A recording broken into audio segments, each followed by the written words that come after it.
Taste the Daily. நகராட்சியில் வீட்டின் சுவற்றில் வெடி வைத்துவிட்டு தப்பியோடிய சிறுவர்களால் பரபரப்பு ஏற்பட்டது.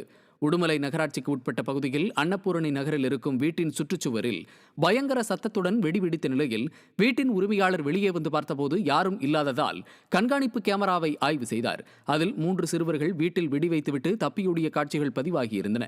இதேபோன்று ராமசாமி நகர் பகுதியில் உள்ள ஒரு பள்ளியிலும் வெடியை வெடிக்கச் செய்ததாக அப்பகுதி மக்கள் தெரிவித்தனர்.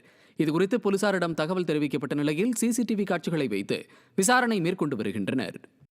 திருவாரூர் மாவட்டம் நன்னிலத்தில் சட்னி சரியில்லை என தகராறு செய்தவரை செல்போனில் படம் பிடித்த பெண் காவலருக்கு கொலை மிரட்டல் விடுக்கப்பட்டது பரபரப்பை ஏற்படுத்தியுள்ளது. நன்னிலம் அரசு மருத்துவமனை எதிரேயுள்ள உணவகத்தில் சீனிவாசன் என்பவர் சட்னி சரியில்லை என அடாவடித்தனமாக தகராறு செய்ததை பெண் காவலர் செல்போனில் படம் பிடித்தார்.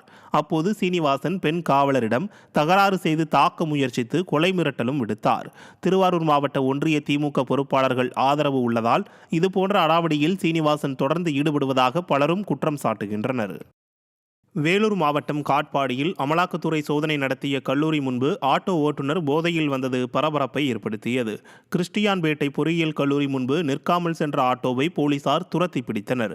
விசாரணையில் வன்றந்தாங்கல் கிராமத்தைச் சேர்ந்த ஆட்டோ ஓட்டுநர் நண்பர்கள் 3 பேருடன் சேர்ந்து ஆந்திராவுக்கு போய் மது குடித்துவிட்டு வந்தது தெரியவந்தது. இதனால் போலீசார் பிடித்துவிடக்கூடும் என பயந்து நிற்காமல் சென்றதாக ஆட்டோ ஓட்டுநர் கூறியுள்ளார். கள்ளக்குறிச்சியில் மின்மாற்றியில் பழுது பார்த்து கொண்டிருந்த மின் ஊழியர் மின்கம்பியில் சிக்கி அந்தரத்தில் தொங்கியதால் பரபரப்பு ஏற்பட்டது. குன்னத்தூர் கிராமத்தில் பழுது ஏற்பட்ட மின்மாற்றியில் ஏறி 4 மின்வாரிய ஊழியர்கள் சீரமைப்பு பணியில் ஈடுபட்டு கொண்டிருந்தனர். அப்போது ஏழுமலை என்ற மின்வாரிய ஊழியர் திடீரென மின்கம்பத்தில் அந்தரத்தில் தொங்கினார். இந்த நிலையில் உடனிருந்த ஊழியர்கள் அவரை பத்திரமாக மீட்டனர். ஏழுமலைக்கு திடீரென மயக்கம் ஏற்பட்டதால் அவர் நிலை தடுமாறி மின்கம்பியில் தொங்கிய நிலையில் அவர் மீட்கப்பட்டார்.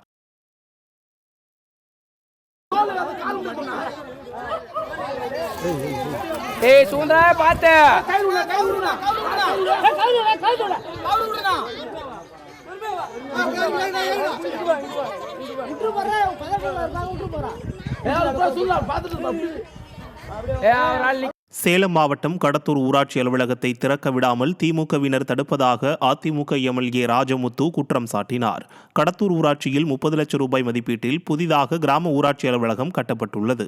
அதிமுக ஊராட்சி தலைவர் பூபதி இந்த கட்டிடத்தை திறக்க முயற்சித்து வரும் நிலையில் திமுகவினர் இதற்கு எதிர்ப்பு தெரிவித்ததை அடுத்து பாதுகாப்புக்காக 50க்கும் மேற்பட்ட போலீசாரை நிறுத்தியுள்ளனர்.